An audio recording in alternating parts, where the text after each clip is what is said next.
My 27 female girlfriend of 2 years won't forgive me for cheating on my ex-fiancee 28 female, and I'm 28 male at a loss. Background: I'm aware that this sub often cites, once a cheater, always a cheater. At the same time, I agree and disagree. When I was 24, I cheated on my ex-girlfriend. After my mother died, I discovered that she was not my mother, but rather my grandma. My addict sister, who overdosed when I was 15, was really my biological mother. My fiancée at the time, Alma, advised me to get over it, since there was nothing I could do. She stopped wanting to speak to me, even if it was about her day, and I felt continually emasculated. I retreated when she refused to have for months at a time. We both gave up trying, but neither of us was ready to let up, since we were high school sweethearts who were frightened of being apart. To make a long tale short, I had a one-night stand. It was wonderful at first that someone was interested in my day, in me, and thought I was appealing. And then it felt like someone threw a rock at me. The next day I informed Alma, and we parted ways. I'm not proud of myself for cheating. Looking at myself made me sick to my stomach, so I took a year off to reconsider my life. I changed flats, went to the gym, ate healthier, and tried Buddhism, and now I feel great. Alma and I'd even met up at the end of the year to discuss things through.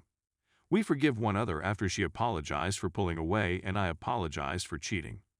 We'll never be great friends again, but I'm relieved that we won't shudder when we see one another.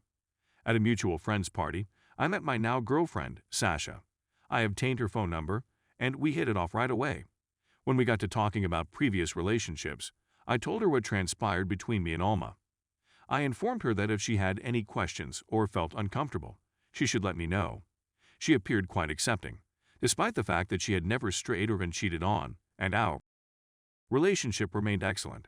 In November, we moved in together, now-ish. She became particularly interested in the cheating around the end of February. She inquired if the one-night stand and I ever chatted after that, if she knew I had a fiancé, whether Alma wanted to try to work things out, if I had ever attempted to get with other women in relationships, and so on.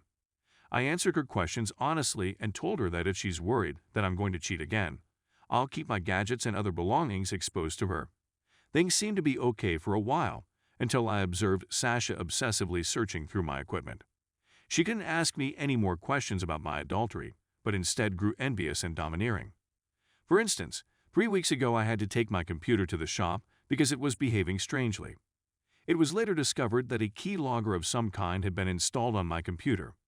When I mentioned this to Sasha, she wondered why I brought my computer in, saying that it worked perfectly for her and that it could have downloaded when I went onto some porn site.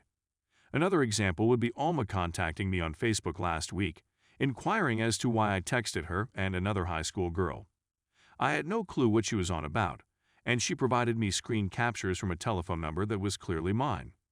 The messages were not offensive, but they were clearly out of place.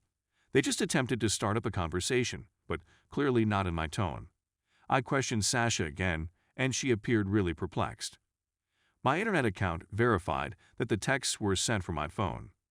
Sasha and I went out to celebrate her buddy Danielle's promotion yesterday. Danielle brought up infidelity, while Sasha went to the restroom. She told me about this ex who cheated on her all the time and in all of his relationships, once a cheater. I informed her that although it may be true for certain individuals, I believe that once a cheater should be reflective of the relationship in which they cheated. Alma will always see me as a liar. I can't change it, but I'll never cheat again. I never want to enter a relationship and be viewed as if I were a cheater. I told Danielle about it without mentioning my previous infidelity. She chuckled and informed me that I had diluted myself and that Sasha needed to keep an eye on me. When Sasha returned, I excused myself and told her I was unwell and needed to go home. She wanted to remain and suggested I could take Uber home. I took an Uber home and watched some Netflix.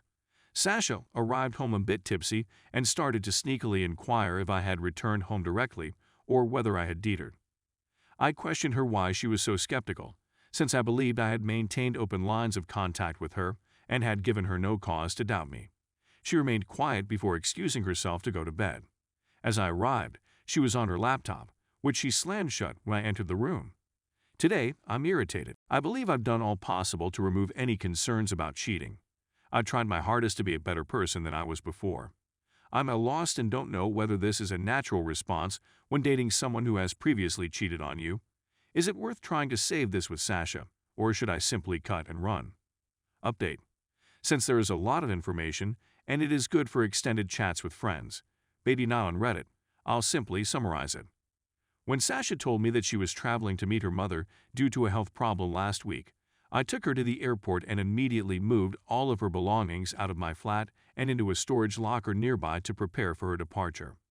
I had keyloggers and trackers removed from both my PC and phone, which both had a large number of them.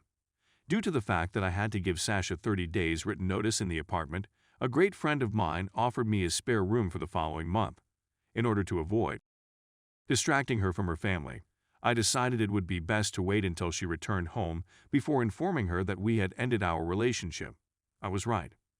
A foreboding Facebook post arrived in my inbox the day before Sasha was scheduled to return home. Apparently, her home has been subjected to intrusions over the course of many days. Her suspicions were confirmed when she discovered that someone had left the gates open, tore through the screen doors, and destroyed a few plants in the yard, and she got the distinct impression that she was being watched. She wanted to know whether there was any chance that I or Sasha was the ones who were behind everything. Even as it saddens me to confess it, I had a sneaking suspicion it was Sasha or Danielle, given that I had no idea where Alma was at the time. I informed her of the keyloggers, trackers, and other security concerns. Alma was curious about the kind of car I drove after she's seen the same vehicle go by multiple times and now park at the end of her street and asking me about it. The fact that it wasn't Sasha's or my automobile led me to believe that Danielle had been pursuing Alma on Sasha's behalf while I was away. In order to avoid being alone at home, Alma asked if I would come over to deal with the situation, since she was unhappy at being forced to deal with it and wanted someone to keep her company so she wouldn't be alone. When she gave me her address, I departed immediately. Unfortunately, it turns out that Sasha did not board the plane. She had already paid a ticket when I approached her and turned back promptly. She rented a car and set out to track down Alma, most likely in the hopes of catching me returning to Alma, which in her perspective happened as soon as I stepped foot in Alma's apartment. She was successful in her pursuit of Alma. The moment I arrived, Sasha sprang out of her rented car and raced straight towards me. She began ranting at me for cheating on her, telling me she knew I'd go back to that SLT the second she left, and that I wouldn't be able to keep in my pants after she went. After hearing the screams, Alma bolted from her house, and Sasha sprinted after her to catch up with her. Fortunately, Alma was able to return home and close the door before Sasha began hurling stuff about her property.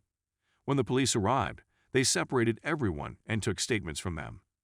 Alma exhibited photographs of earlier damage, photographs of the car parked at the end of the block, and photographs of Facebook messages between myself and Alma, and I did the same in return. It was surprising to see how little Sasha disputed any of it. She even admitted to monitoring Alma's Facebook page to the point where she was able to figure out where she lived based on photographs. The most difficult aspect was getting Sasha into the police car. She looked me straight in the eyes and told me that all she did was for me and our love, and that we would be together for the rest of our lives together. The officer expressed his regret and urged me to get a restraining order as soon as possible after our conversation. That is exactly what I have been doing all week. I believe I'd want to be single for a period of time.